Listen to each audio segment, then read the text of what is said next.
Florida Congressman Byron Donalds. He is a member of the House Oversight Committee. Byron, it is fabulous to see you again. Thank you. You've been avoiding me, Byron Donalds. Yes, you have. Never avoiding you, Larry. It's always good to be with you. Thanks for having me back. All right, thank you. Now, how do you read it? First of all, with respect to Hunter, we're going to have a contempt message, some sort of contempt vote regarding Hunter Biden's no-show today? Look, I think that we're going to go ahead and vote in favor of an impeachment inquiry. What I saw today from Hunter Biden, also from House Democrats on the floor a couple hours ago, fear-mongering, trying to blame this all on Donald Trump, ignoring the corruption, the pay-for-play scheme, the violations of FARA, the Foreign Agents Registration Act, tax evasion, money laundering. They're ignoring all of that because they're trying to scare a handful of my colleagues into looking at this politically and voting against impeachment inquiry. But I believe House Republicans are going to do the job that is necessary. We have so much evidence here, and all we need is to have these final interviews to go through the final roster of people who need to be deposed in order to finish our investigation. We're actually very close to that. House Democrats realize that they're in a terrible place because Joe Biden and his family have been on the take for years. And now Joe Biden, who, by the way, is doing a terrible job as president of the United States, in my view, is compromised because of all of the money that he has allowed his family to take using his name. Congressman, will the impeachment inquiry, the formal impeachment inquiry, pass today? I think the vote is at 5 or 6 p.m. after our show. Are you taking the over on that? It's going to pass, Larry. That's my view. There's been a lot of deliberations from members who really weren't all the way clued in on what the whole scope of our investigation has been. But as we've gone through and made that case to those members, gotten them to understand all the facts and the aspects of what we're talking about, we believe the votes are there. That is going to pass in about an hour. Let me just play some sound from Hunter Biden's little speech in front of the Capitol today as he failed to show up for the deposition. You've probably heard this, but let's play this sound.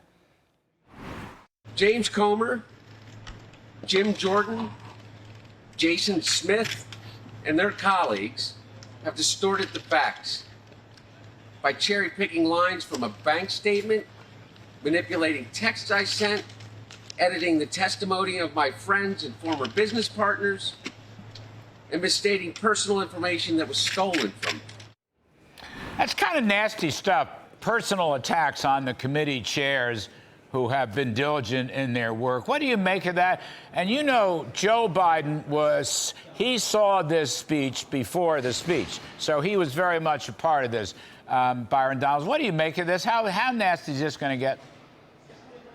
Well, the first thing I take of it is that that statement, which he read, was written for him by his attorney, more than likely Abby Lowell. He wrote that statement for Hunter Biden. Number two, let's tell you what happened today. He shows up on the Senate side of the Capitol to do this press conference because he knew that House Republicans were in the oversight hearing room ready to do this deposition. He had no intentions of complying with the congressional subpoena. And for everybody who's tracking this at home, you have two DOJ officials who are being blocked by the administration from complying with a congressional subpoena. You have the former White House counsel who is being blocked by the administration for complying with a congressional subpoena. At this point, the House's only position is to pass the impeachment inquiry because you're dealing with a lawless administration that is accustomed to the obstruction of justice by the Department of Justice to protect the Biden family. His statement was a joke, and for him to show up on Capitol Hill, give a presser for not even a presser, he read a statement, took no questions from the press, got back in the car and left, demonstrates how arrogant he is about the seriousness of what's going on. And let me be very clear, Larry, any American out there who defies a congressional subpoena, they will be held in contempt of Congress and they will be prosecuted by the Department of Justice. Hunter Biden is not above the law. Last point I will say, Donald Trump Jr. was deposed by House Democrats 5 times, and there was no impeachment inquiry vote, and Donald Trump Jr. sat for those depositions. And what the House Democrats found out at the time is that all they were doing was just fishing, and there was nothing there. We have the goods on Hunter Biden. He needs to come in and answer questions. Well, the Merrick Garland Justice Department is still trying to throw Steve Bannon, former Trump aide, and I might add, friend of mine, Steve Bannon, in jail for not showing up for deposition. So why should they be fair as fair and with the same application of justice?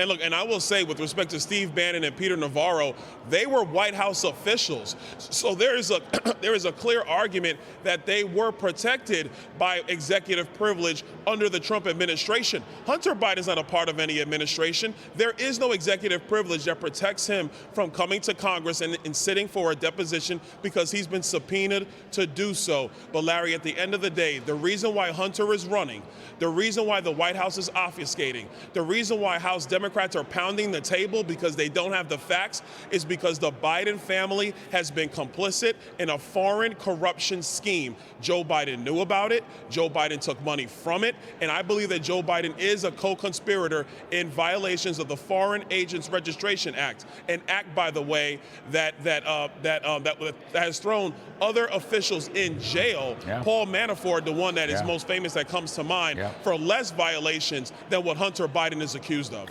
Just last one quickly, Congressman. I think there's another vote coming up today.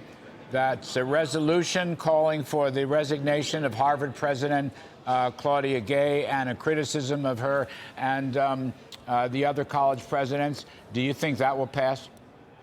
I do believe it's going to pass because what Claudine Gay, what she did in the Education Committee, I mean, that was an absolute travesty.